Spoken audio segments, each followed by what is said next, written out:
You already know what time it is. Roll the clip. The Clockman Fantasy Football League, let's go! It's the Clockman Fantasy Football League, let's go! Welcome back to the Tuesday Trash. I am your host, Ben Clark. You already know how this works at this point, but in case any of you chumps forgot since last week, this is the show where we roast, ridicule, and relentlessly remind you why you should probably never trust your fantasy instincts. So buckle up, because week 3 was full of bad decisions, blown matchups, and enough chaos to keep us entertained. We'll kick this week off again with my beloved uncle from Fort Wayne and his mad aunt, Adam.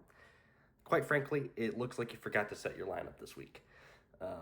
Half of your team scored fewer than 5 points. Watching your team play this week was a lot like watching Ball State football. Not a lot of hype before kickoff, and by halftime, everyone's already switched the channel. The difference is, Ball State actually won their game this week. You, on the other hand, fell to 0-2. Next, we'll hop over to Jeremy and the Indy Shepherds. Jeremy, I don't really have a whole lot to say for you. I mean, you played fine this week. The problem is you just got outdone by my 72-year-old grandpa.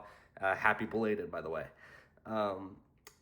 If you'd started the soon-to-be league MVP Daniel Jones instead of tush-push merchant Jalen Hurts, you'd have won this game. But hey, that's how the cookie crumbles sometimes.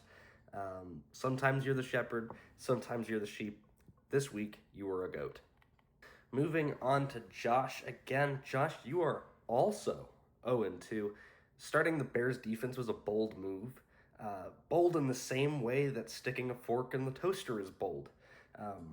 Other than that, there wasn't much you could have done to win, except, I don't know, maybe not leave David Montgomery on your bench. He would have been tied for your team's third highest scorer this week, but hey, why start him when you can keep him warm and rested for the waiver wire vultures circling your team? Next, we have the man, the myth, the chump himself, Billy. Billy's been chirping a lot on the message board this week, but honestly, I couldn't even tell if it was you or if you had Bobby ghostwriting for you. I mean, seriously, dude, you can do better than this. Step up your game, man. I've seen what you're capable of, and this is pretty sad, honestly. Either way, the trash talk was about as weak as your lineup was, and you became the latest team to fall to auto-draft Caleb, boosting him to 2-0 this week. As loud as you've been in the message board, also do note, we have the same record, buddy. So if you're going to talk, Billy, at least let Bobby keep track of your roster. He's clearly better at managing things than you are. I'll leave it there. We'll move now to our last member of the 0-2 club with Eric. Eric, despite a Herculean performance from your kicker and the Ravens defense, it just wasn't enough to handle your dad. At this point, your squad is starting to look a lot like the Tennessee Titans. 0-2, struggling, and everyone's wondering if next week will be any better, though it probably won't, and we all kind of know that. Now you're noticing, at this point probably, that I've left out one game from the Losers Recap. Well, that's because this week's chump of the week is me. And not just for fantasy. I've earned it like 3 or 4 times over. My Giants lost a heartbreaker against the Cowboys in overtime. My beloved Vols lost a heartbreaker in overtime to the University of Georgia.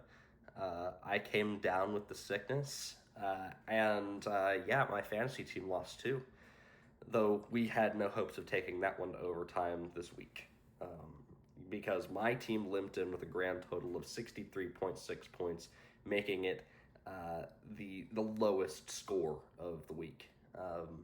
Just barely, but in fact the lowest.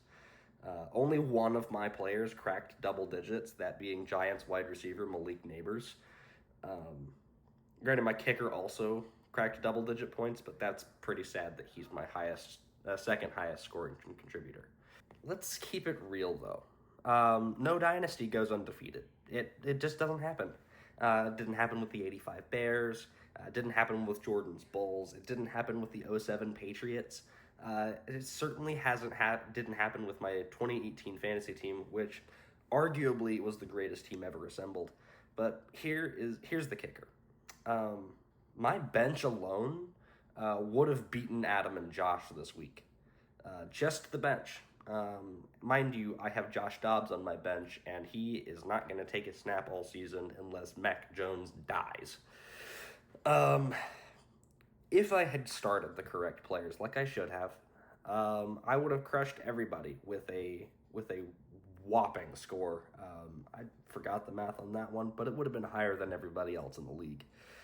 But in a display of pure selfless humility, I let my dad come away with a win this week. I mean, one of the things that I really like doing is helping out the elderly, and this is just another way I get to do that. The old man needs help wherever he can get. I take all the handouts that he needs. Walk him across the road every once in a while, but it came at my expense this time, but I'm okay with that. I mean, the poor guy needed a break, and I gave it to him so that he didn't fall to the 0-2 club as well.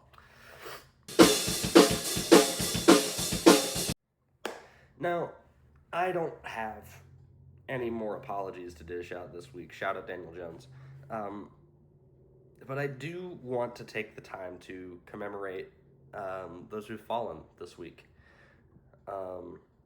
This, of course, is in relation to Joe Burrow. Not anybody else, just Joe Burrow. My starting quarterback, my team mascot, and he managed to get me a grand total of 9 points this week. 9. Joey Football wound up with a case of grade 3 turf toe, which will sideline him for the next 3 months, which is horribly unfortunate. But possibly an even greater curse is that he's still a member of the Cincinnati Bengals through 2029. One of these will require surgery and is, eventually fixable, and the other one is not. Joey, if you're watching, you're definitely not. Please get out of Cincinnati. It's for your own good, buddy. Please don't end up as the modern equivalent of Drew Brees. That would be horribly unfortunate. Do yourself a favor and get out of the city. Once a shining beacon of fantasy hope, he now lays in the graveyard of underperformance, taking with him my hopes, my pride, and my dignity. We all remember the glory days, the bombs to Jamar Chase, the clutch drives, the fantasy points that flowed over like poetry. I mean, that's the reason I took the guy, was because of performances like that. But now we mourn what would have been a great career. Rest in peace, Joe. Your contributions will be forever missed, especially the last 2 weeks where you didn't contribute to my team at all. You won't going forward, unfortunately. I'll have to change my team name. It was a fun ride while it lasted, but the ride has come to an end. So yeah, take care, Joey. Now is the time for our Pick'em segment. Last week I picked on vibes. This week I'm sort of doing the same thing, but I'm not going to be doing the picking because my roommates, Carter and Jace, are going to decide. So we will cut right on over to their predictions. Yo, my name's Jace. I'm Ben's roommate. I'm just here to look at this lineup right here. We gotta see who's gonna win. I don't even know what I'm doing, but hey, let's get it. So we got the Super Smash Bros versus the I can't read your handwriting, but the name was way better, so we're going with Ben. Number 2, we got, what's this guy's name? Billy. Billy? I like Billy, so we're going with Billy right there. No hate, Scott. Scott's a good name too, not gonna lie. I'm going halfway through just names right here. Is this Eric? Mm-hmm. I felt bad that you're 0-2, so we're just gonna pick you, and I like the name. It's very troll. Is this Indy Shepherds? Is that what it is? Yeah. We went with Indy Shepherds on that one. Fort Wayne Mad Ants. You're 0-2 as well, so I chose you. Underdog, for sure. And for 6, we got Papa John's Prodigals. Dude, get me in the team, bro. That's a tough name, I'm not going to lie. Yeah, that's what I got. And with that, tonight's Tuesday Trash has come to an end. Thank you all for tuning in, and remember to stay humble and stay trashy. I'll see you the same time again next week. Peace. The Clarkman Fantasy Football League, let's go! It's the Clarkman Fantasy Football League, let's go!